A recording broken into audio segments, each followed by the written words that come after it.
barometer amal kita saleh tak salehnya di salat kita. Bila salat kita ikhlas dan sesuai. Assalamualaikum warahmatullahi wabarakatuh.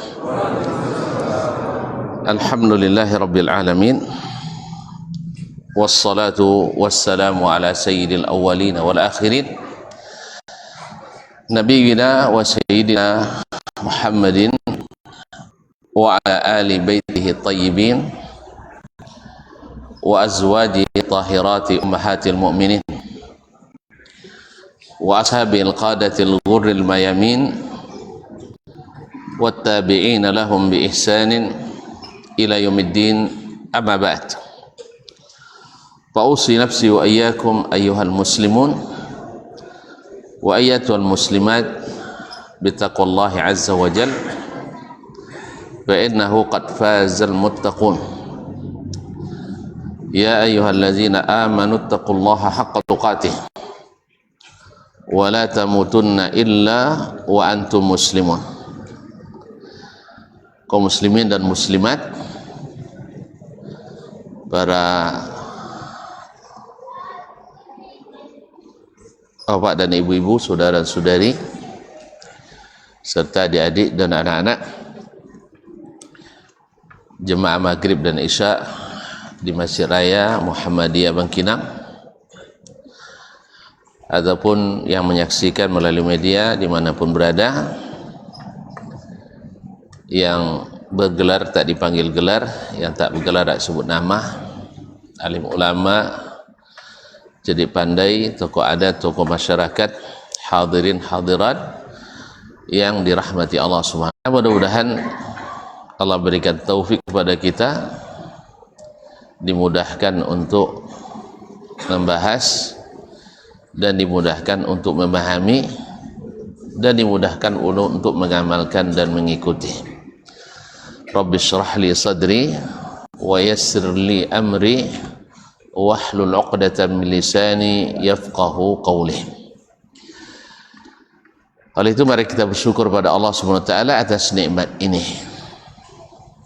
Karena pertemuan ini pertemuan yang insya Allah membawa kepada ridha ilahi.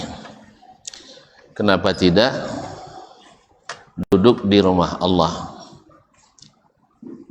bertemu dengan para hamba Allah, berbagi senyuman sesama saudara, dan berjabat tangan yang insya Allah menggugurkan dosa-dosa. Majelis yang datang kepadanya adalah jihad fisabilillah, dan masih banyak lagi keutamaan. Oleh sebab itu mari kita bersyukur atas nikmat ini, dan kita doakan pula yang belum merasakan nikmat ini segera Allah berikan dan karuniakan kepadanya, amin. Mudah-mudahan salawat dan salam sentiasa menghiasi majlis-majlis kita, baik majlis di masjid ini atau majlis-majlis lainnya, yang tak boleh lumpang dan tak boleh luput dari salawat dan salam kepada baginda Nabi alaihi salatu wassalam, karena ia adalah keberkahan bagi majlis kita. Kenapa tidak? Karena Allah berjanji melalui Nabi, siapa yang selawat sekali, Allah balas 10 kali. Ma'asyiral kiram, kajian kita malam ini dengan judul Jangan Biarkan Dia Gersang. Kalau ibarat tanaman berarti harus selalu disiram. Kalau dia ibarat pakaian harus selalu dicuci dan disetrika. Kalau dia ibarat bini, tapaso, pandai merayu, dirawat dan dipelihara, dimanja-manjakan walaupun ada sedikit ketegasan. Ma'asyiral kiram dirahmati Allah, sudah maklum bagi kita semua, kita ini dihadapkan berbagai ragam keadaan dan peristiwa. yang memerlukan kita sandaran yang kokoh dan kuat, yang memerlukan selalu ada yang menguatkan dan mencerahkan kita. Kadang-kadang menambah iman, kadang-kadang menguranginya, bahkan bisa sama sekali hilang iman itu. Oleh sebab itu, sehingga kenapa ada orang merasa tidak nyaman dengan beragama. Tuan-tuan tahu sendiri, kalau seandainya sesuatu yang kita lakukan tak menghasilkan apa-apa, ibarat tumbuhan tak berbuah, tentu tidak menyenangkan bagi si pemiliknya. Tapi kalau bisa memberikan manfaat, maka siap pula kita untuk berkorban untuknya. Motor kita tiap hari minta tambah minyak, emangnya? Kenapa tuan-tuan rela membelikan dia minyak? Karena dia menghasilkan bagi kita. Dulu ponek anjak-anjak kamu saja, tonton anjak-anjaknya. Kini ndak lah meluncur, kita pakai naik motor. Padahal ndak ada hubungan nasab sama kita kan. Ini orang Jepang, ndak ada orang Cina. Tapi berbelanjai sampai bila ada pemandin, kadang sayang ke Honda pada ke anak gitu. Allah musta'an. Karena dia bermanfaat. Nah, bila sesuatu itu nampak manfaatnya bagi kita, maka kita akan pelihara dan jaga. Pohon yang kita tanam, kalau tidak berbuah, pasti kita tidak akan senang kepadanya, ataupun menghasilkan tapi sedikit hasilnya. Makanya tidak sekenek uang dah, mana abang kota ganti je sawit, lah tanam sawit naik logo kota. Jadi habis di situ aja. Allah musta'an. Kaum muslimin dan muslimat dirahmati Allah. Tapi ada sesuatu yang dijamin manfaatnya selalu ada dan takkan pernah mendatangkan mudarat bagi kita. Apa itu? Yaitu iman kita. Al-iman. Iman itu sedikitnya saja bermanfaat, apalagi banyaknya. Sedikit saja itu sudah mendatangkan manfaat. Karena orang beriman, serendah apapun imannya, pasti masuk surga. Dan kalau tidak ada sedikit pun iman, maka takkan masuk surga. Maka jangan heran kalau Nabi katakan bahwa Nabi seolah-olah melihat seseorang berenang-renang senang di dalam surga karena menyingkirkan dahan kayu yang mengganggu orang lewat. Subhanallah. Padahal itu adalah serendah-rendah syu'abil iman. Innal imana bid'un wa sittuna syu'bah. Tadi surat Muslim, iman itu 60 lebih cabangnya. A'laha la ilaha illallah. Ternyata yang paling tinggi itu adalah la ilaha illallah. Tahu tak tuan-tuan timbangannya la ilaha illallah itu? Saking beratnya, ditukar dengan bumi dan seisinya masih berat la ilaha illallah. Dalam hadis bitaqah diriwayatkan dari Nabi alaihi salatu wassalam bahwa hari kiamat nanti datang orang dengan 99 catatan dosa, dan masing-masing catatan itu kullu sahifa maddul basar, sepanjang mata memandang. Berapa kilo pandangan si paling jauhnya? Hah? 2 meter lah. Anda bisa jadi pilot dah. Hah? Ngenek. Iya, jadi pandangan mata kalau bebas ke depan itu berkilo-kilo. Sah? Jadi masing-masing catatan itu sepanjang mata memandang. Itu catatan dosa. Catatan maksiat. Kalau ibaratnya kita catatan hutang. Anggaplah awak ni mau gaji, dirapel gaji setahun, cuman catatan hutang di kode pono buku isi satu dah. Cendapo perasaan enggak? Hah? Gaji dirapel setahun, sebulan tahulah 5 juta, berapa setahun? 60 juta. Cuman ketika buka catatan hutang, pono buku isi satu. Tulisan alui-alui luru. Hah? Ini berarti yang PT 60 juta tadi kah? Enggak. Isi satu. Enggak isi simpan boleh lah.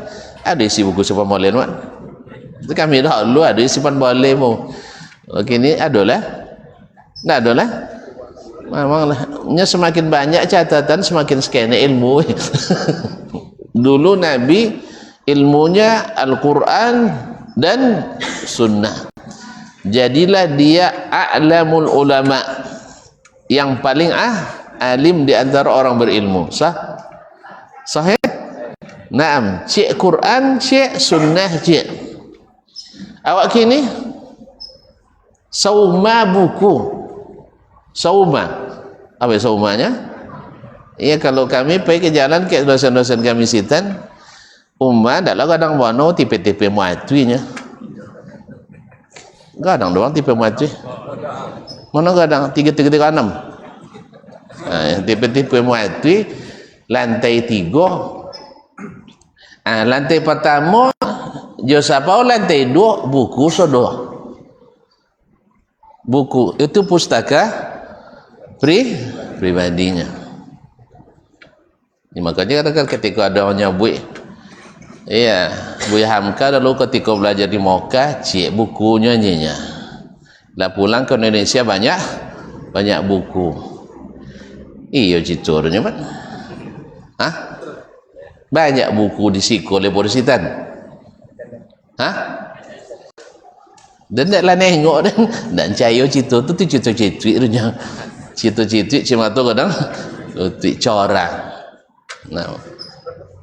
Iya kan, dia lah nengok dan tengok buku, ndak buku pribadi sih, pustaka institusi sebesar lembaga pendidikan tinggi. Cuman dia pustaka pribadi dosen kami sitan. Ya, 5 kali buku sikor lah banyak lo buku pustaka pribadi lah. Makanya kalau dia nyambut Hamka di Moka, cik bukunya tiba di Indonesia banyak buku cita-cita. Masyaallah kira. Apa lu sampai kau tadi? Hah? Bang. Abang lupa di simpang itu tak sasik kau dah. Tadi kita katakan dulu bukunya tak banyak, ilmunya tinggi.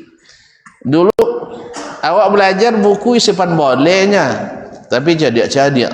Kini isi satu, lah biasa dia. Kaum muslimin dan muslimat dirahmati Allah SWT. La ilaha illallah. 99 catatan tadi tentu membuat dia putus asa.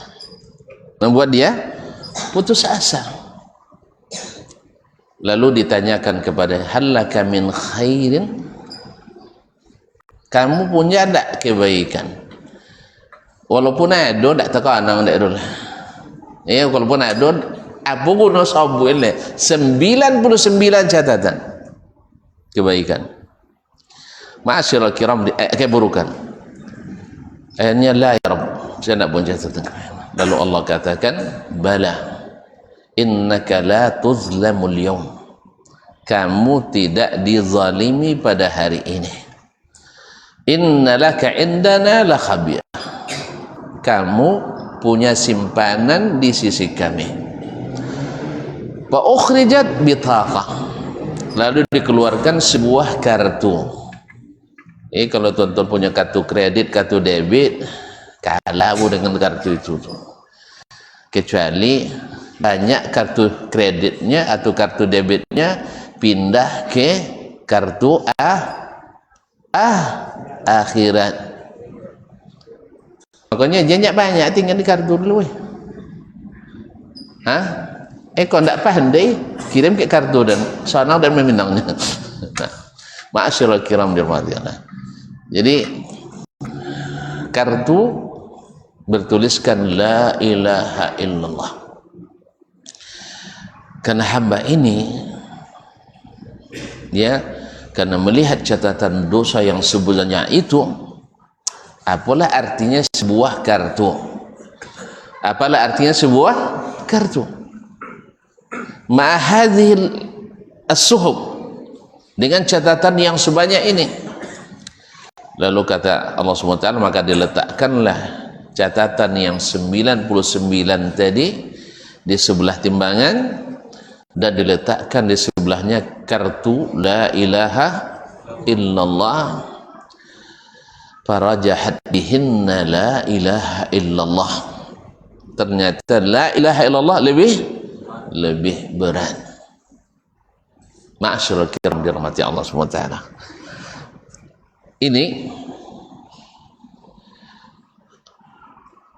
betapa tingginya nilai la ilaha illallah.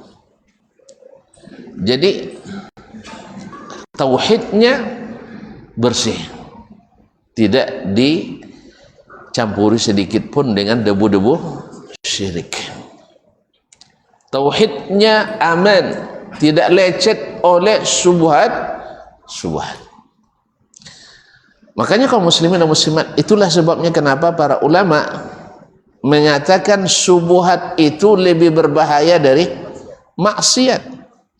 Sebab syubhat merusak tauhid, syubhat merusak amal, syubhat merusak akidah, bahkan syubhat merusak akhlak. Kalau maksiat, tidak semua orang yang melakukan maksiat sadar bahwa itu dosa. Sadar bahwa itu dosa. Dan Nabi katakan seseorang, tak satu pun kita kecuali diuji dengan dosa yang sering dia ulang. Lalu dia istighfar, diulang lagi istighfar. Setiap manusia diuji dengan dosa itu. Dan Allah Subhanahu wa ta'ala menciptakan kita dengan ujian-ujian itu. Kalau bukan karena dosa, kita akan binasa karena ujub. Jelas ya? Kalau bukan karena kita berdosa, kita akan binasa dengan ujub, seperti binasanya iblis. Iblis sebelum perintah sujud kepada Adam tidak ada dosanya, jadi dalam ketaatan, tapi akhirnya ujub, merasa tidak bersalah. Orang tidak pernah merasa bersalah itu payah beki bang. Pada wasok abang kawan tak pernah masuk salah.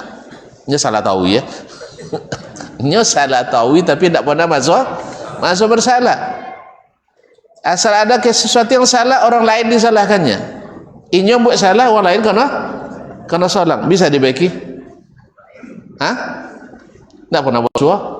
Tak pernah masuk, bersyukurlah tu. Bersyukur. Ya. Kalau sempat pula kita orangnya bertobatlah kita. Bahwa merasa tidak pernah bersalah. Dan itulah ahli syubhat. Ahli syubhat tidak merasa bersalah, tapi ahli maksiat merasa bersalah. Nah, disinilah pentingnya kita untuk senantiasa memperbaharui, menyirami iman kita supaya jangan gersang dengan ilmu. Kadang-kadang ada rasa bosan kaum muslimin. Ya, kita memang harus diingatkan terus. Atau rasa lalai dan abai, harus selalu berkumpul terus. Ini bukan kita saja, bahkan sejak di zaman sahabat merasakan itu. Kalau jarang bertemu dengan majlis Nabi, yaitu majlis ilmu, bahkan sebentar saja meninggalkan majlis Nabi alaihi salatu wassalam, kembali kepada keluarga dan anak-anak, dah mulai kembali iman itu mulai mengering.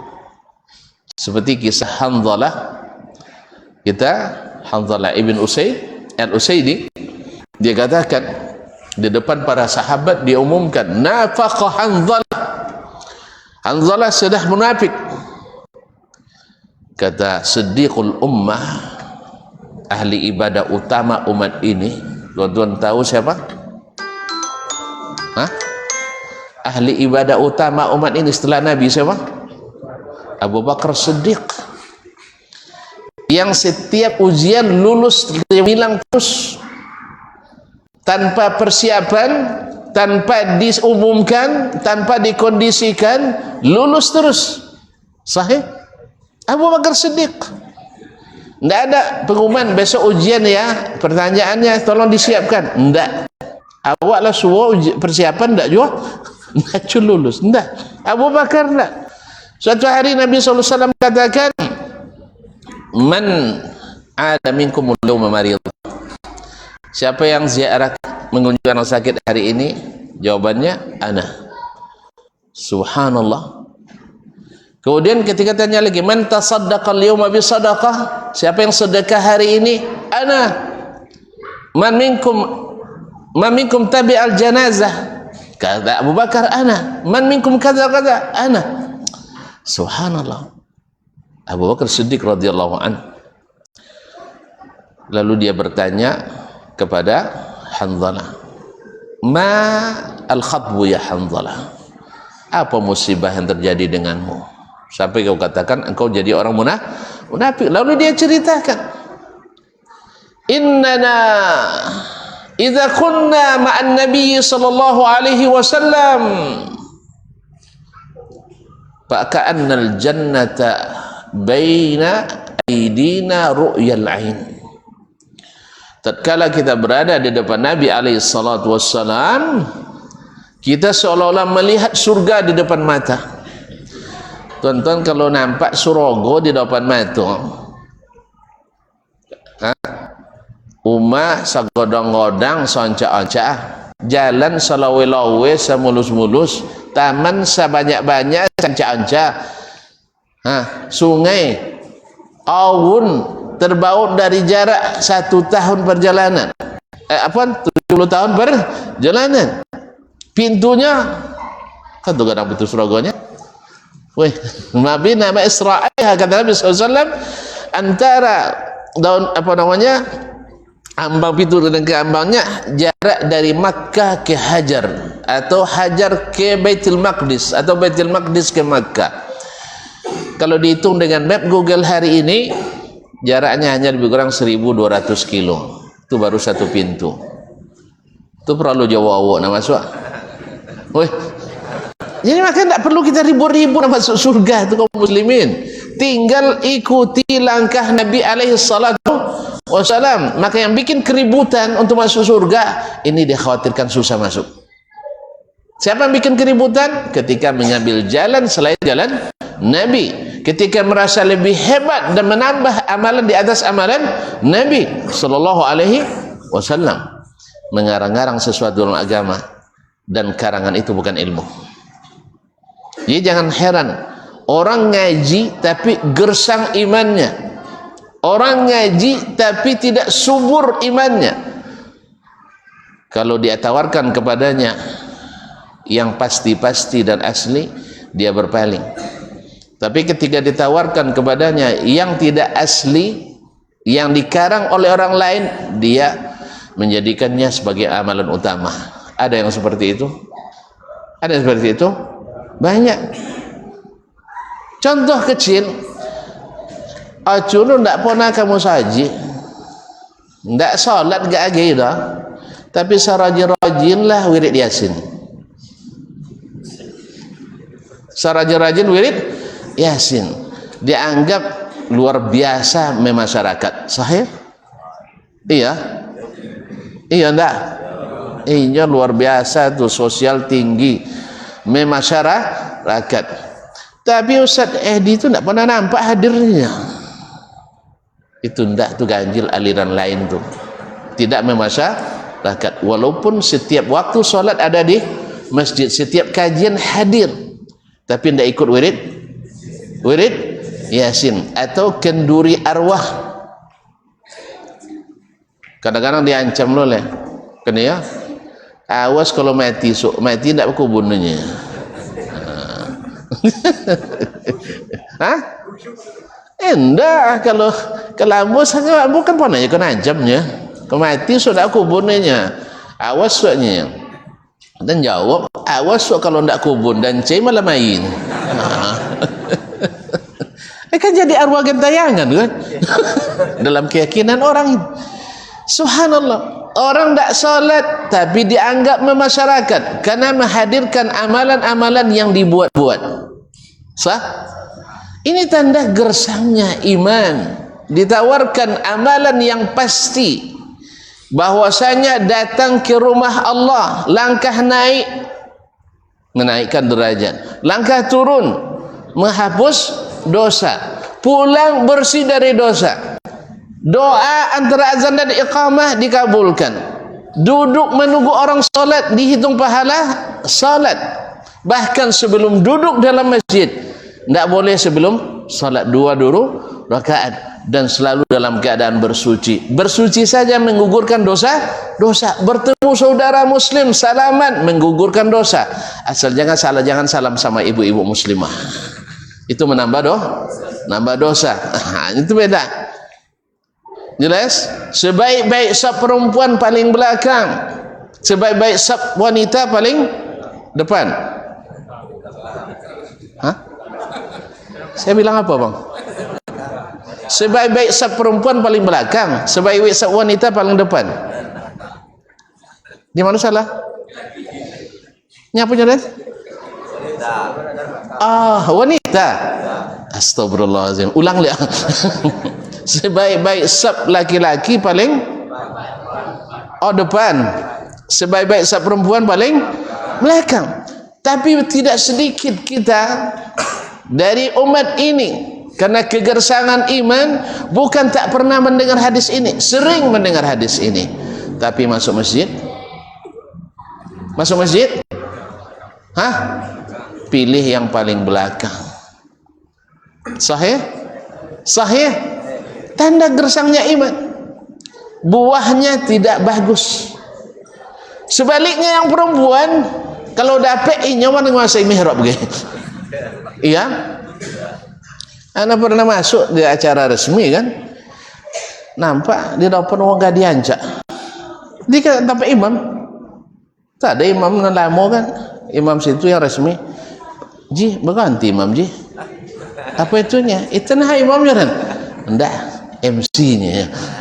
Subhanallah, dalam masjid pun kalian cari yang gadis juga ke depannya. Tolonglah kaum muslimin dan muslimat dirahmati Allah, ngaji sedikit. Iya. Kita pejabat tapi pejabat muslim, dan harus tahu kalau acara di masjid bahwa yang di depan ini adalah laki. Kalau di belakang perempuan. Sekalipun bupati, ibunya mesti di belakang, jangan di depan. Itu aturan rumah Allah Subhanahu. Mak koi kaji Ustaz. Koi kaji ya. Tu ndak boleh macam itu. Jangan ngaji lah weh. Nah, jangan ngaji lah. Sebab Nabi dulu beliau jadi imam. Beliau dijamin masuk surga, maksum dari dosa. tapi sebelum dia berbalik ke belakang, berdiam dulu sejenak. Ya, berdiam dulu sejenak menghadap ke depan. Rawi mengatakan liyansarifan nisa, supaya jemaah perempuan berkesempatan untuk keluar dulu selesai solat. Sebab dulu tidak ada sitar ceneko. Ya dulu ketika buat sitar ada lama mendebat kah ini bid'ah ini katanya. Kan ada dulu guys bid'ah sitar. Tidak ada zaman Nabi SAW. Iya, di zaman Nabi enggak ada. Tapi jemaah wanita di zaman Nabi selesai salat langsung pergi. Kalau kini ibu-ibu apa lang lambek kon. Apalagi lomba makanan lah. Kini ya. Kadang makanan pak-pak makan dulu. Pak-pak sudah makan bacito lemo lamo gitu. Enggak takah na ibu-ibu lalita. Nah. Jadi kaum muslimin dan muslimat dirahmati Allah SWT. Jadi di depan ini khusus laki-laki. Kalau nak pakai juga MC yang gadis-gadis cantik itu, tolong acaranya jangan di masjid. Ini sekaligus saya sampaikan bagi yang menikah, nak menikah, memang tidak ada pula sunnahnya di masjid, tidak ada. Mungkin tuan-tuan ingin supaya lebih berkah, mungkin barangkali karena yang datang mesti dalam keadaan berwudu, sah, kemudian salat waktu duha, salat duha, kemudian sebelum acara mungkin berzikir dulu atau dan lain-lainnya. Mungkin maksud itu mungkin berpahala. Tapi ingat, kalau seandainya berbuat dosa dalam masjid lebih besar pahalanya. Ini kadang-kadang IO kita karena sekali lagi tidak berilmu sehingga mengatur jemaah mengatur apa? Pengantin sesuai dengan sistem yang dia terima. Kadang pogang lah pengantin wanita dia jantan gitu, dia fotografer. Pernah tengoknya? Ditulang dia laki. Subhanallah, ternyata komentar netizen rata-rata menyalahkan suaminya. Istrinya dipegang oleh IO untuk meluruskan posisi, dipegang. Tak tunjuk lah, dipegang, dikakok tentu kakoknya. Dikakap, dikakok, ya. Lalu cemburu suaminya, lalu didorongnya sang fotografer, hampir pula bertumbuk lagi. Komentar netizen rata-rata menyalahkan sang suami. Begitu jahilnya umat ini dengan agamanya. Berarti bini awak, bini uang, cenopo boleh pegang gitu ya, dayus. Ma'asyiral kiram dirahmati Allah SWT. Inilah kegersangan iman. Kenapa?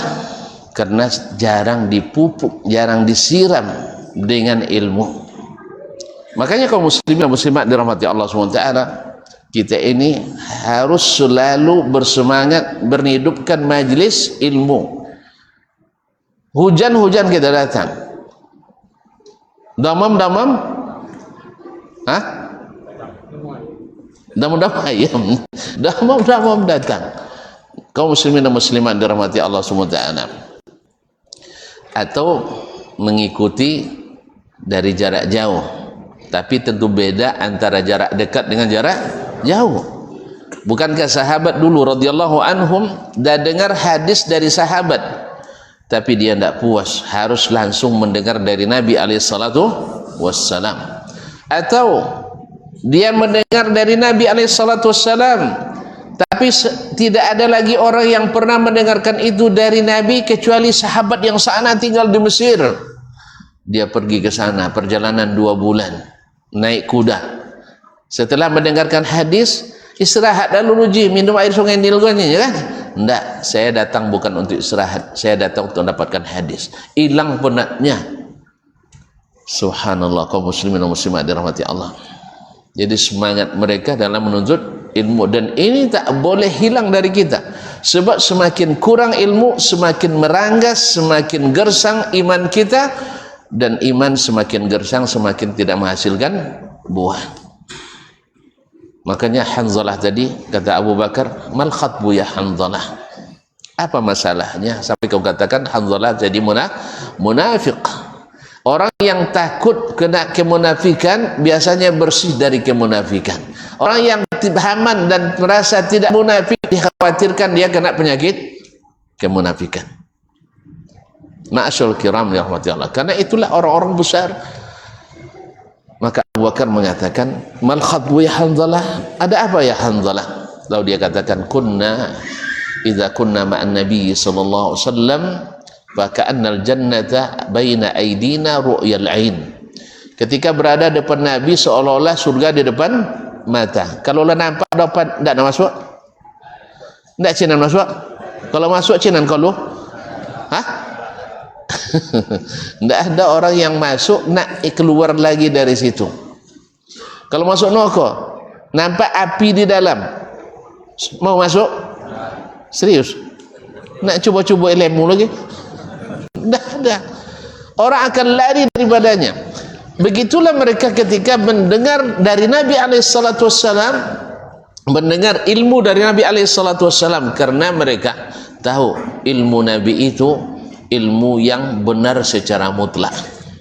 Tidak ada cara dan alasan untuk menolak, kecuali orang-orang yang tidak yakin dan beriman secara sempurna kepada Allah dan Rasul sallallahu alaihi wasallam.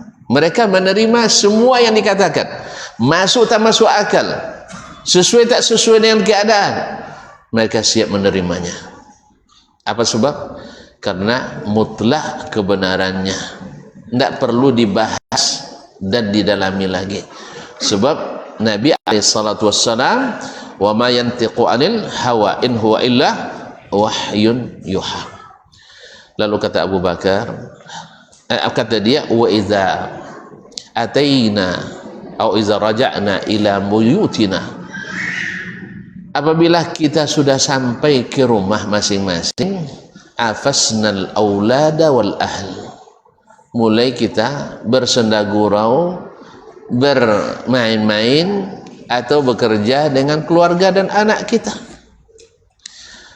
Tentu lah maksudnya anak kan tak cita serogo ya bang ya, itu cita makan lah makan kalau nak, atau cita nak pergi jalan, nak pergi jalan ke, atau cita nak pun sekolah dan sebagainya. Akhirnya mulai lupa lagi. Kalau lalu lupa serogo depan, semangat nak buang lihat tak? Kurang kan? Berkurang pula kecepatan kita. Maka itu oleh Hanzalah dianggap sebagai sikap munafik. Dia ingin iman itu selamanya stabil gitu, statis, tidak fleksibel, tidak tidak elastis, tidak ada turun naiknya, tidak ada fluktuatifnya. Lalu kata Abu Bakar, hakaza nahnu, kami juga merasakan apa yang kau rasakan Hanzalah. Abu Bakar manusia termulia atan fasa'a. Hanzalah, begitulah iman itu. Kadang-kadang kuat, kadang-kadang turun. Walakin saddidu wa qaribu, tapi selalulah berada di jalan yang benar. Saddidu, cari yang benar.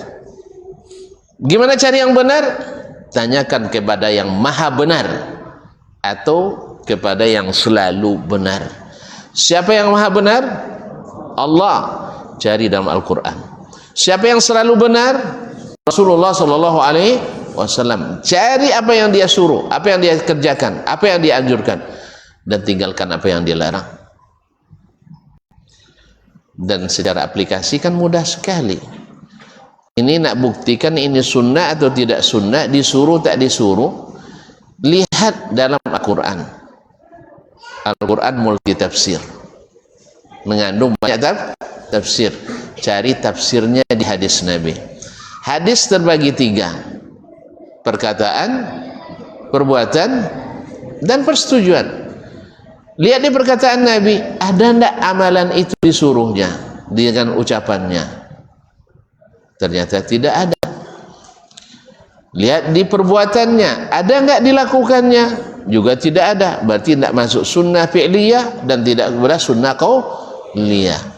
Ada enggak sahabat yang melakukannya dan disetujui oleh Nabi sallallahu alaihi wasallam? Ada. Kalau ada berarti sunnah Nabi. Kalau tidak berarti bukan sunnah Nabi SAW. Contoh konkret. Contoh konkret. Tapi yang tersinggung tak? Dengan syarat kalau sabun contoh yang tersinggung tak? Ini contoh dari keadaan yang ada. Tak contoh tak mana-mana, contoh nanawu ke awak. Tu tidak singgung. Pikir dah lu nyalang sudah azan. Kalau sudah azan sabun kan insya-Allah. Nah.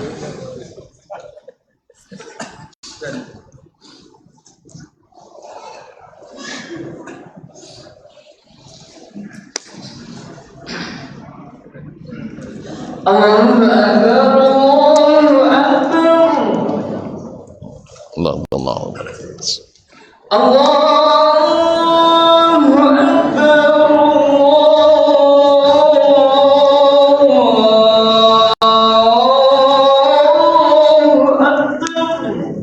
Allahu Akbar. Asyhadu an la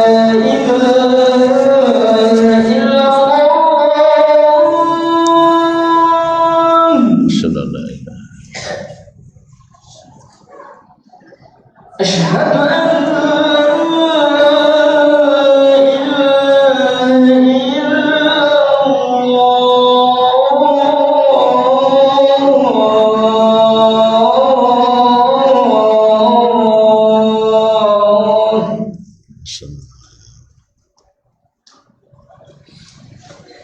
أشهد أن محمدا رسول الله.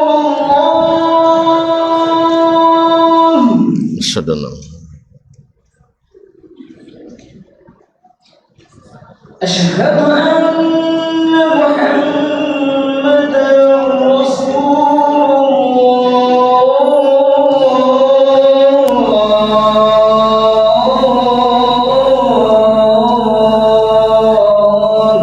الله.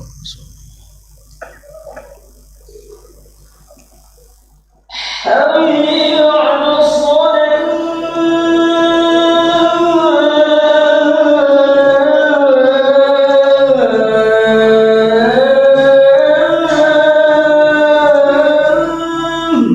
لا حول ولا قوة. حي على الصلاة.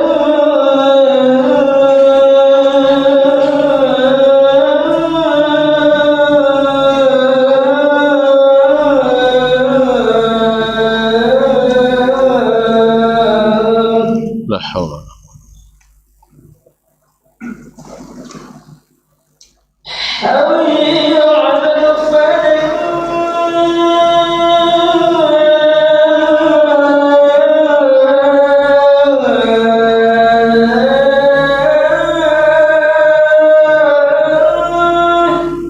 لا حول ولا قوة. حي على الفلاح.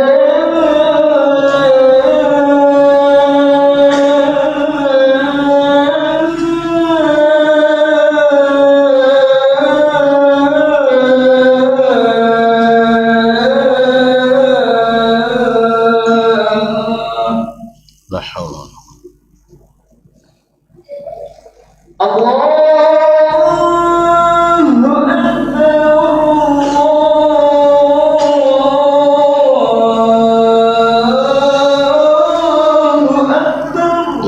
الله أكبر.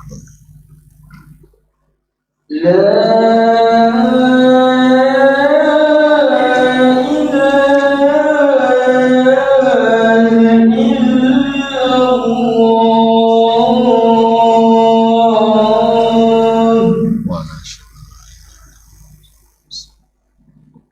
اللهم رب هذه الدعوة التامة والصلاة.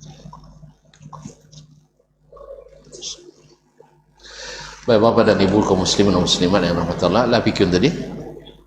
Alah, tak singgung lah? Baik. Misal, ma'asyarul kiram dirahmati Allah SWT, orang mengazankan orang di kuburan. Ada? Lain. Taib, sunnah atau tidak sunnah? Lah berpereso? Hah? Lah berpereso atau lun? Alah, Masya Allah, Masya Allah. Banyak ahli hadis juga. Kaum muslimin dan muslimat.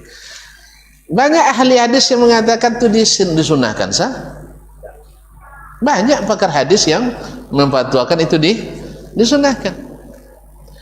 Lalu kita lihat di zaman Nabi ada orang mati banyak ya,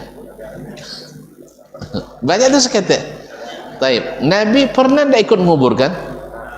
Pernah ke kuburan? Alhamdulillah. Taib, kita lihat di perbuatan Nabi alaihissalam dalam menguburkan jenazah. Ada yang beliau langsung juga turun ke bawah, ada pula beliau tidak turun. Yang jelas Nabi sering ke kuburan mengantarkan jenazah. Ada enggak Nabi mengumandangkan azan waktu itu? Ya, iya kan? Taib, alhamdulillah. Alun waswala, alun waswa. Taib, ada enggak Nabi memerintahkan orang untuk azan menjelang dikuburkan? Tidak ada juga. Tidak ada? Babe kan? Tidak ada ya? Alhamdulillah. Kemudian ada enggak sahabat yang azan sebelumnya tidak disuruh Nabi, tapi azan dia lalu Nabi puji atau Nabi diamkan? Ada enggak? Tidak juga. Alhamdulillah, berarti bukan sunnah. Lalu ada yang bilang kalian tuh tekstualis sekali, sangat tekstualis. Harus gunakan logika sedikit, gunakan akal. Dia mau nggak bono, itu lagi gitu. Jadi rupanya kita memeriksa hadis ini, hadis itu ponyolul menggunakan akal, membedakan hadis sahih dengan hadis tidak sahih, mengetahui rawi ini terima, ini tidak diterima, itu tidak guna akal kosan dia, kan ya? Hadis lalu memahaminya, menyusunkan berdasarkan tema-temanya, berdasarkan bab-bab fikih dan hukum. Allah juga menggunakan akal. Bila menggunakan akal, bisa ngarang sesuatu dalam syariat tanpa ada dalil, itu bukan akal nomor. Ketika Allah kata pakai sunnah, tidak gunakan akal. Kalau tolak disebut menggunakan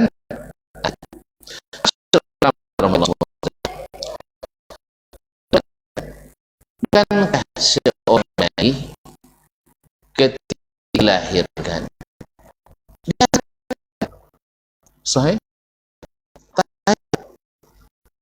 Oleh sebab itu ketika datang ke dunia diazan, ketika meninggal dunia juga diazan. Karena bagi yang beragama berdasarkan ragu, bagi murati tapi kita murati mana?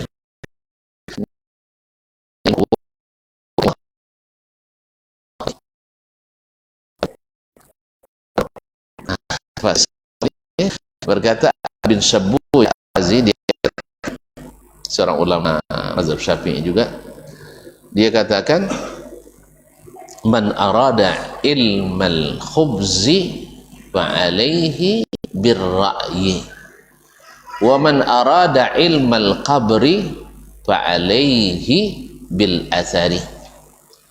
Siapa yang ingin ilmu roti, maka beragamalah sesuai pendapat, pendapat, karena biasanya pendapat itu tidak mengganggu pendapatan.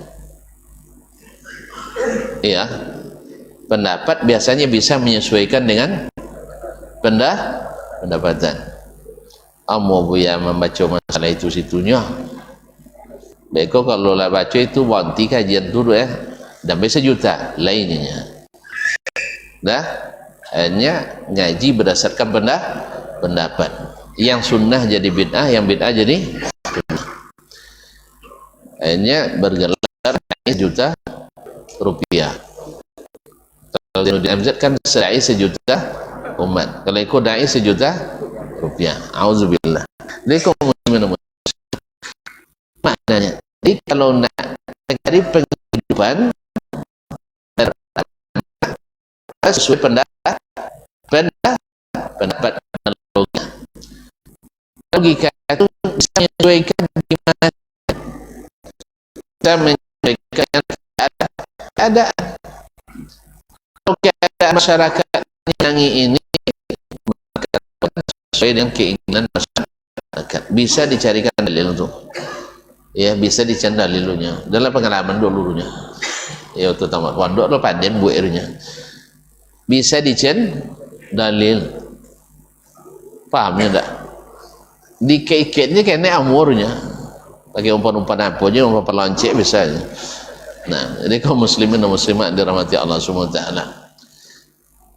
Nah, siapa yang ingin ilmu kubur, maksudnya ilmu untuk keselamatan di kuburan, maka mesti lewat asar, yaitu dengan hadis dan riwayat dari para sahabat.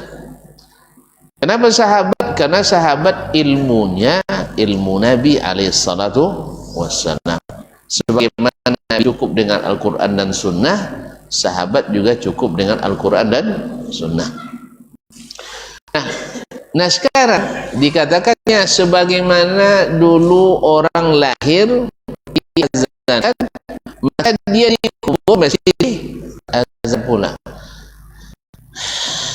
Mestilah sama kaci lahir di kubur masih sama kada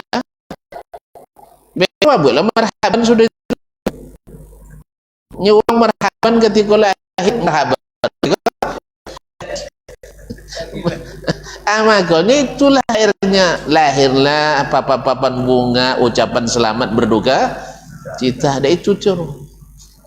Ketika dapat nikmat, ucapan selamat juga. Ketika mati, dapat ucapan selamat juga.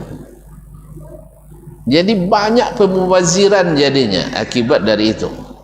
Pemubaziran. Dan saya yakin, mohon maaf ya kalau udah menuduh ya, tapi cubalah. Jangan buat nama tuan-tuan di papan bunga itu. Dia tolak. Pahamnya enggak? Diucapkan ya selamat menikah Dasman dengan misal borang dengan si anu di bawah dak tulinda pulan anggota iko pulan direktur iko coba apa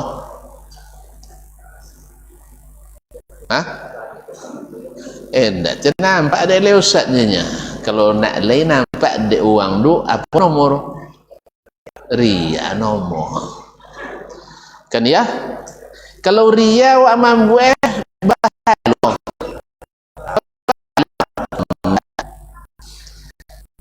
di banyak gunung apa sampai secik papan wa piti 3 itu nang kene wo nang kadang ana mati anda tanglem amplop sialah ria suka ndak orang punya orang manemo serius lah. Buktinya ketika membuka amplop malam pertama tu banyak jangan mau pek 2000 sirenya. Tapi kalau sampai muat isi ikon ndak salah Ustaz Dasman katanya. Itulah mah kau tengoknya tadi datang lah tonga-tonga datang misal kan kadang sadar-sadar 50 isi kayaknya. Jadi kaum muslimin muslimat, jadi ketika isimu ibu kau apa siapa tadi baca cewang. Tapi kalau sampai papan bunga roh kaji dan dia nak bayar papan bunga tapi amplop je lah temo mana lewat juga serius lah ngurus je kan. Jadi siapa nak buat nak papan bunga kalau tidak kan ikhlas leh kalau tidak kan ikhlas amplop je baca anda ikhlas dan jale mukasi orang punya rumah iya tujuannya nah sebab itu banyak masalah gara-gara tidak beri nyata itu nanya kubur lah dulu petiwo kecen gratis do untuk kamatang lapiok lah do lah untuk talkin lah do lah. Jadi memang payah beki, tapi kita ingin buktikan bahwa berdasarkan ilmu Nabi SAW sadar enggak, tahu enggak kira-kira itu baik apa enggak buat dah? Apa enggak sampai dah? Berarti Nabi tidak memandang itu baik. Jelas? Nya kiasnya tadi kepada orang mati, orang lahir diazankan. Tentu orang mati diazankan juga. Baik. Akhirnya kaum muslimin dan muslimat, akhirnya agama itu hanya berdasarkan pendapat.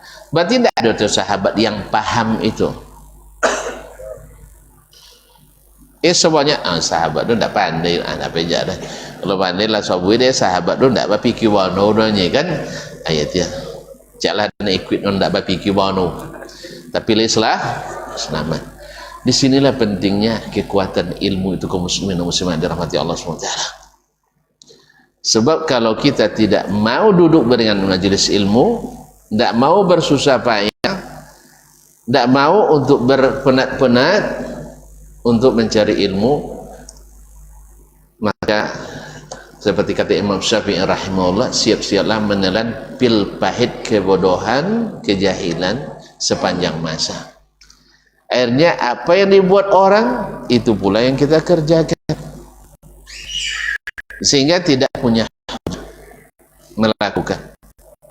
Yang penting akhirnya keadaannya kan buaya, tidak mungkin berduturnya kan ya. Wak sahabat lah ya, tiapnya kalau bahasa buaya dan berdutur mungkin wak sahabat banyak berdutur kan, banyak itu berdutur juga kan, jawab dah umat tu kalau macam itu tu baik sangka ke ustaz tinggi, pokoknya tak mungkin ustaz doanya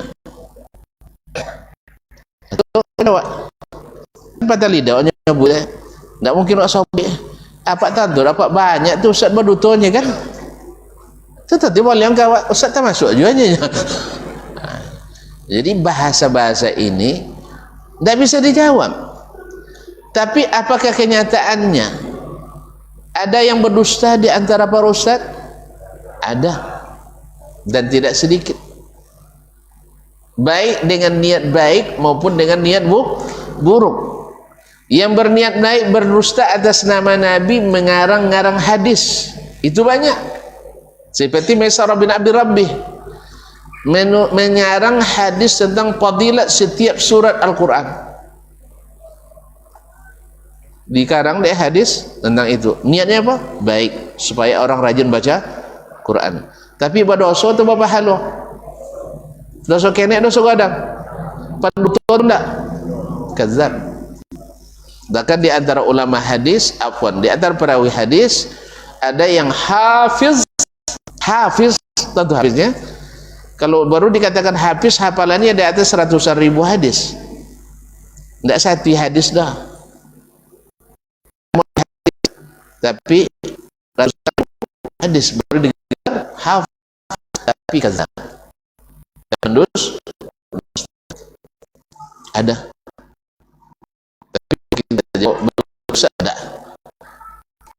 Ya, kita tidak bisa mengatakan secara general mengatakan bahwa dosa mungkin. Akhirnya masyarakat merasa dosa tidak mungkin berdosa. Ya, benar. Makanya diukur dengan ilmu tadi. Maka saya tanya, sebanyak itu orang yang meninggal di zaman Nabi alaihi salatu wassalam, kemudian di zaman sahabat alaihim ridwanullah, kemudian masa tabi'in, tidak ada pula mereka yang mengazankan orang mati di kuburan. Dah. Oleh sebab itu, kalau kembali kepada dalil orang mengazankan orang yang lahir, itu sendiri pun masih diperselisihkan ulama kesahihan hadisnya. Masih diperselisihkan oleh ulama para kesahihan hadisnya. Tapi yang pasti, mengazankan orang meninggal itu tidak ada dalam sunnah Nabi SAW. Sedangkan mengazankan yang baru lahir, hadisnya ada yang mendhaifkan dan itu yang mayoritas, dan ada sebagian yang menghasankan hadisnya. Wallahu ta'ala alam. Baik kaum muslimin dan muslimat dirahmati Allah SWT. Jadi datanglah Hanzalah dan Abu Bakar ke Nabi SAW. Akhirnya mereka dengan ilmu yang diberikan Nabi SAW kembali subur imannya. Kembali subur imannya. Bahwasanya iman itu memang ada fluktuasinya naik dan turun.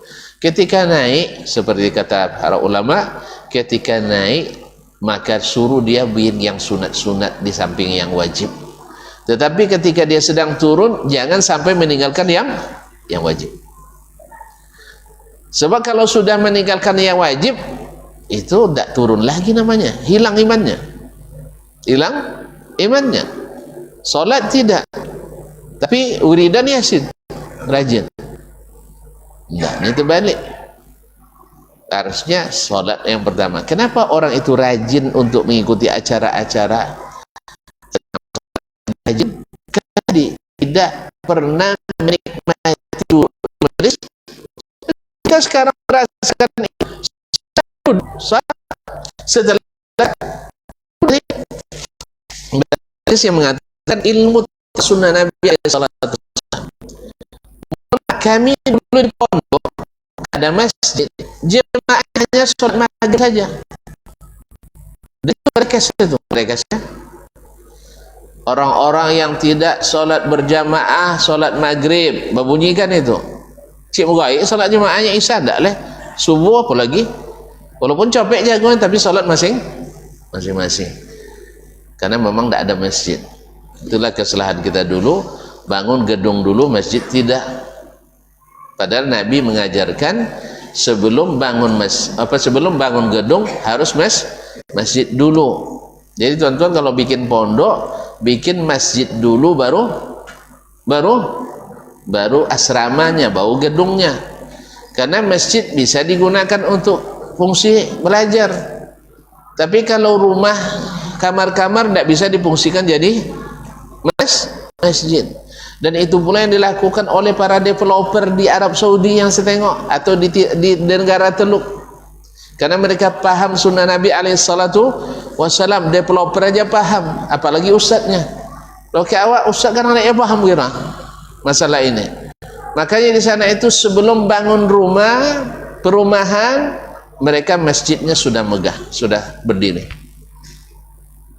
Jadi ketika orang tinggal di situ nanti buat rumah, tidak mikirkan sumbangan bikin masjid. Awalnya nak mati masjid ke rumah lo juga sudah lah. Kan ya lalapuk rumah. Tapi masjid tidak juga dibangun karena para developer tidak merasa itu bagian dari kewajibannya. Padahal keuntungannya sudah. Nah, banyak tuh sekarang dia ambil loh. Kabar-kabar 1% ya, kabar-kabar. Jadi harus siapkan masjid dulu, baru itu bangun. Sebab apa? Tidak akan pernah rugi orang yang bangun rumah milik Allah. Tidak pernah rugi. Punya dosa seperti terkemuka di Madinah. Di Madinah beliau juga jabahat untuk dan itu kalau dah payah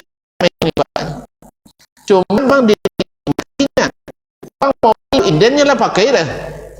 Nah, jadi pokoknya kalau mobil paling mewah itu ada sama dia. Orang belum merasakan, dia sudah duluan merasakan. Tapi di kantornya orang cacat, orang miskin selalu ditemukan di kantornya. Jadi petugas OB-nya banyak orang cacat. Iya. Karena beliau ingin bantu mereka, tapi tidak dengan bantuan yang merendahkan, tapi bantuan yang punya izzah. Paham ya? Dan bakojo dapat gaji. Mana lama dapat PT tanpa bakojo? Kalau awak mau piti jatuh. Itu tercatat orang kita ni di UNDP, di PBB kan, unit apa namanya, indeks pembangunan manusia di PBB, tercatat manusia bangsa, maksudnya bangsa paling pemalas di dunia adalah orang kita. Orang kita bangsa paling pemalas. Ini tadi dia makan nak nomor 1, bahanda nak laju-laju, bobo kojo nasi dulu. Kalau kan bekojo nasi. Makanya nah kadang independen tangkai. Jadi tak sampai meletak dagu dah. Kan ya, cabak kan panjang tangkai. Kalau ada mana dia nungkek dagu. Bila sudah. Perlu juga tiu kadang-kadang saudara awak yang dari Jawa cabaknya pendek. Kan ya? Jadi pokoknya tak sampai mana tang dagu dia. Mana aku je ngojo. Kadang dah terpangku lo mata. Allah musta'an.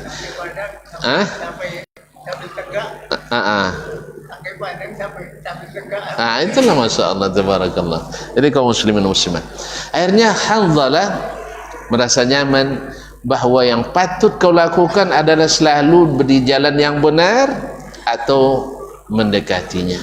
Jangan sampai keluar dari jalur yang benar, karena segala sesuatu itu ada likulli syai'in syirrah, ada masa menyalanya, walikulli syirratin fatrah, dan ada pula kala redupnya. Faman kanat fatratu ila sunnati faqad aflah. Siapa yang ketika bosannya, ketika redup semangat, ketika gersangnya tetap di atas sunnah, maka dia beruntung. Tapi kalau tidak, berarti orang rugi.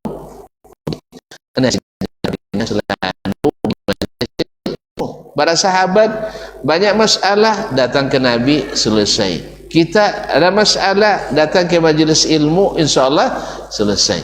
Dan ingat kaum muslimin dan muslimat, menuntut ilmu itu sendiri itu tidak ada batas umurnya. Sampai mati kita harus selalu di majlis ilmu. Oh itu tahu bocor dia buyarunya. Iya tiap. Nabi dulu berulang-ulang dia menyampaikan hadis itu di depan para sahabatnya. Ya, bahkan para ulama yang meriwayatkan, tidak sedikit mereka meriwayatkan satu hadis dari 100 orang guru. Satu hadis. Kita nak tanyalah tuan-tuan. Soci hadis innamal a'malu bin niat lupa bawang guru tuan-tuan. Tak tetong dia. Nah, jadi kaum muslimin dan muslimat, dia hafalkan, dia riwayatkan, dan dia pahamkan pada orang setelahnya. Ma'asyiral kiram dirahmati Allah, makanya mereka menganggap majlis ilmu itu tidak kalah daripada majlis-majlis kebaikan lainnya. Maka gunakanlah selama ada majlis ilmu, gunakan kesempatan itu. Nanti menyesal kita ketika kita sudah tidak kuasa lagi. Ma'asyiral kiram, sebelum saya tutup, saya sampaikan perkataan Muaz ibn Jabal. Kenapa Muaz ibn Jabal? Karena Nabi memberikan rekomendasi kepadanya, apresiasi. A'lamun nasi bil halali wal haram, orang yang paling alim dalam masalah halal dan haram, Muaz ibn Jabal. Muaz ibn Jabal, dai Nabi pertama yang diutus ke Yaman. Yang diutus Nabi ke Yaman, karena di Yaman itu ada ahli dan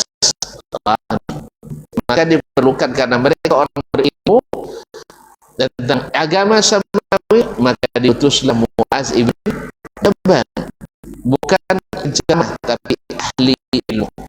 Ahli ilmu. Apa kata Muaz radhiyallahu anhu?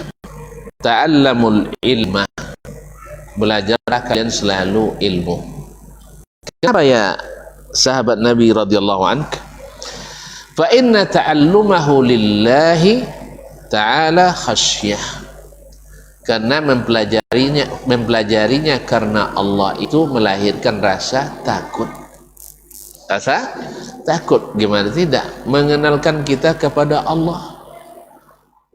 Ilmu itu mengenalkan kita kepada Allah. Kalau dikenalkan kepadanya, dia maha kuat, tidak ada yang mengalahkannya. Dia maha kuasa, tidak ada yang bisa menguasai, yang melawannya. Dia maha memiliki, semua ini miliknya. Dia maha melihat, maha mendengar. Berarti di mana kita nak berbuat dosa? Makanya lahir rasa takut. Maka ketika ada pendosa yang minta wasiat kepada Ibrahim ibn Adham, payah bono dengan dosa ko syekh, tolong nasihat. Kata beliau, sanangnya lawan yang limo ko. Ya kalau lawan yang limo ko ndak jauh mending dosa ya, ti payah dak dole. Sejak buat dosa tapi jangan makan dari rezeki yang Allah beri. Tapi kalau lakinya buat dosa, sudah makan buat dosa, buat dosa, atau sedih dosa. Berarti kalau tidak bisa, tidak bisa dah sih. Kalau tidak bisa, yang kedua, syait bumi selain bumi ciptaan Allah untuk orang buat dosa. Lebih payah lah. Lebih payah, tidak mungkin. Kan menunjukkan kekuasaan Allah ini. Tidak bisa. Yang ketiga, tak pasal di bumi kau je. Cari tompek yang tidak nampak dari Allah Ta'ala. Ada? Tidak juga. Kalau gitu, tidak jorang. Tetap juga buat dosa. Dengan rezeki yang dia beri, di bumi yang dia ciptakan. Kemudian di tempat yang terlihat olehnya. Berarti tidak ada tersembunyi. Berarti orang mati dalam keadaan dosa nanti. Ketika datang malaikat maut, ajukan proposal, minta di CCO. Minta revisi atau minta diperpanjang SK hidup. Bisa? Channel profesor kan bisa SK diperpanjang kan pensiun 60, tapi kalau profesor bisa sampai 70 kan ya. Nah, bisa. Yang kalau gitu dosa belum atau tua mana ke neraka. Neraka siapa panitia? Awak jamaah siraya. Kalau siraya bisa lah kalau di lobby kan. Enggak, az-zabaniyah, malaikat-malaikat yang nampaknya kepandangannya menakutkan, bentuknya saja angker menakutkan. Kalau gitu tolong lawan ninyo, bagulat jenyo, jangan mau masuk neraka, lawan dia tolong melawan. Kalau tidak bisa, oleh sebab itu tinggalkan itu dosa. Ini ilmu yang melahirkan khasyah. Maka Allah puji, innama yakhshallaha min ibadihil ulama. Yang takut kepada Allah dari hamba-hambanya adalah orang yang berilmu. Kalau ada orang ulama banyak ilmu tidak takut kepada Allah, berarti ilmunya belum ulama. Kata Fudail bin Iyad, ini belum ulama ini. Ini baru orang yang tahu tapi tidak bermanfaat ilmunya. Tidak dihitung ulama, karena Allah katakan yang takut kepada Allah ulama. Kalau dia tidak takut kepada Allah berarti bukan ulama, walaupun banyak ilmunya. Baik, berkata Syekh, wa talabahu ibadah, menuntutnya itu ibadah. Bahkan kata Nabi alaihi salatu wassalam, talabul ilmi sa'atan khairun min ibadati sanah. Menuntut ilmu sesaat lebih bagus daripada, lebih afdal daripada ibadah sunat setahun. Allah maha menilai kita. Bukankah orang yang baik akhlaknya mengalahkan pahala orang yang solat malam dan puasa sunat sepanjang masa? Makanya boleh rajin solat malam, boleh rajin sunat, tapi lebih daripada itu kebaikan akhlak.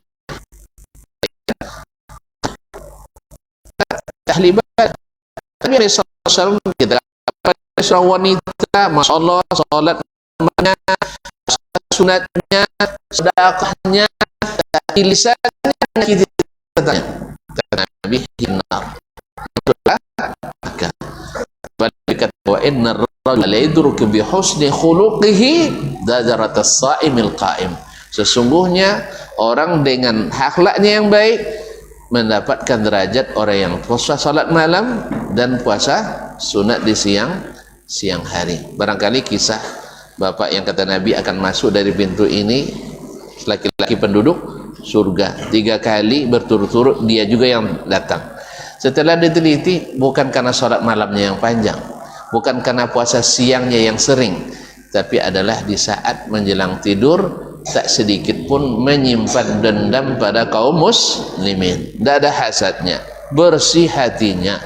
Dan ini yang susah, kata Abdullah bin Amr. Orang yang paham tahu dia itu susah, bahwa menghilangkan nama-nama orang yang berbuat buruk kepada kita itu susah kan ya. Sang nama binian tak mau hilang kat awak kira kan ya. Salah bini bayang merupong dia, apalagi salah buang. Pada awak lolok ni jadi lolok orang tak kanang juru. Ini yang tidak bisa dilakukan kebanyakan orang. Dan siapa yang bisa? Mudah-mudahan sama dengan Bapak itu masuk. Kalau masuk surga cepat itu ulangi kalau tak kanang je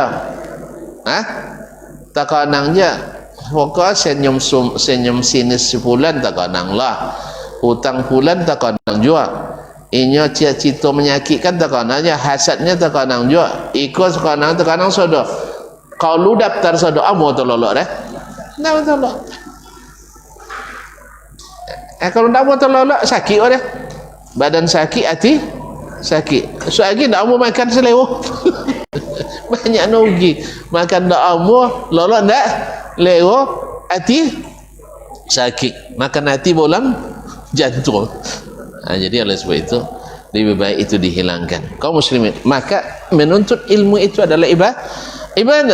Wa muzakaratu tasbih, dan mengulang-ulangnya, berdiskusi tentang ilmu itu adalah sama dengan pahala bertasbih.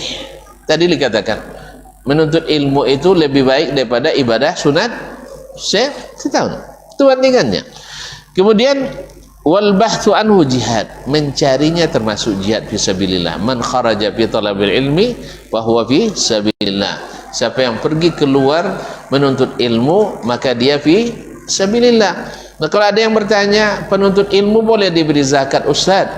Alhamdulillah, saya pernah bertanya kepada Syekh Atia Salim, selesai solat tarawih, solat malam, bos seorang tersandu je biar seorang nolawat, tahu iba memang semuanya tadi dokek sahur gak?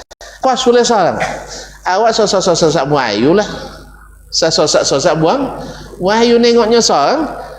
Kini kesempatan bertanya, sebab banyak pertanyaan yang belum terjawab dari kampung dari Malaysia nampak Syekh seorangnya tak izin, boleh duduk Syekh, silakan. Ada beberapa pertanyaan dan nak bertanya, silakan. Pertanyaan terakhir, penuntut ilmu boleh bertanya Syekh? Lalu dijelaskannya itu bawa selasang angkut uangnya. Alhamdulillah.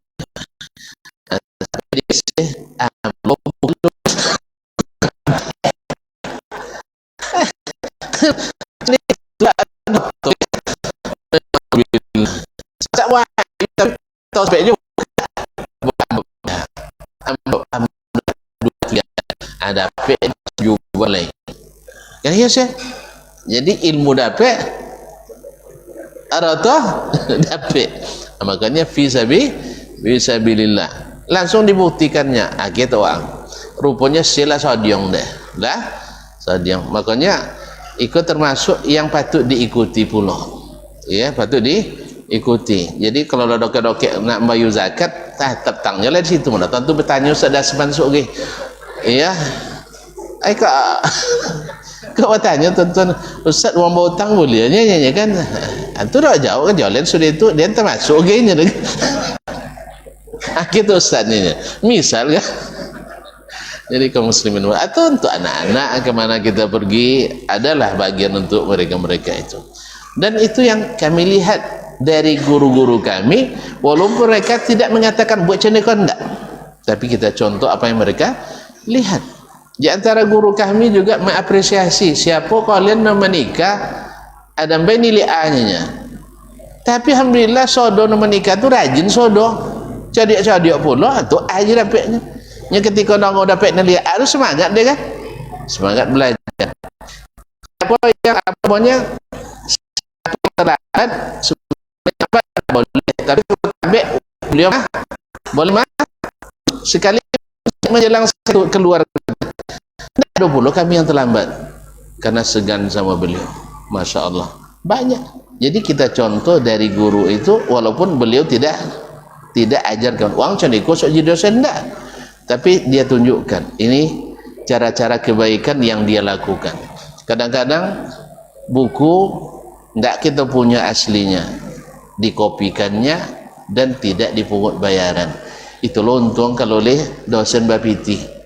Kalau sampai dosen musikin, kok fotokopi 1000 jadi 2000 songa aja lah kan soleh. Itu dia makanya contohlah orang-orang yang Allah berkahi rezekinya dengan apa? Beriman dan bertakwa. Ikuti Al-Quran dan Sunnah, Allah buka keberkahan. Tapi kalau jamu alih, ikut itu kan nawanya banyak tapi tidak pernah dinikmati.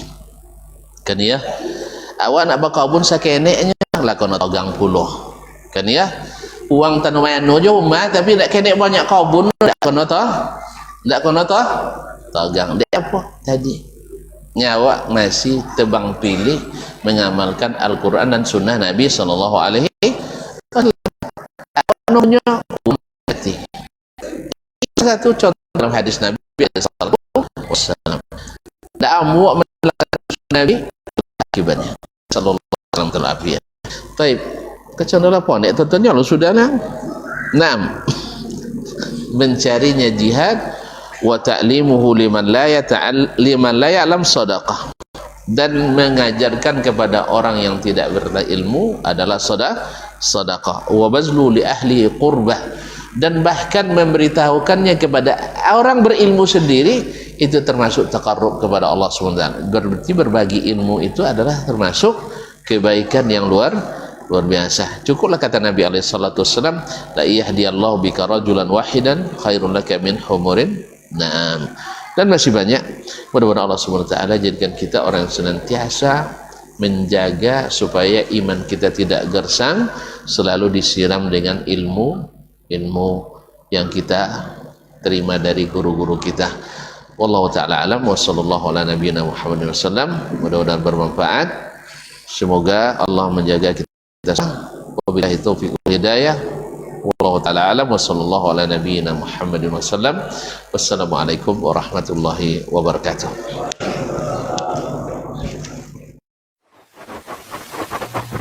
Barometer amal kita saleh tak salehnya di salat kita. Bila salat kita ikhlas dan sesuai dengan sunnah Nabi SAW, maka insya Allah amalan yang lain.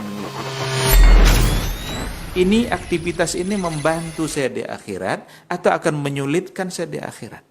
Kalau seandainya perbuatan itu ternyata akan menyulitkan kita di akhirat kelak, tinggalkan perbuatan itu. Anta ni'mal jund.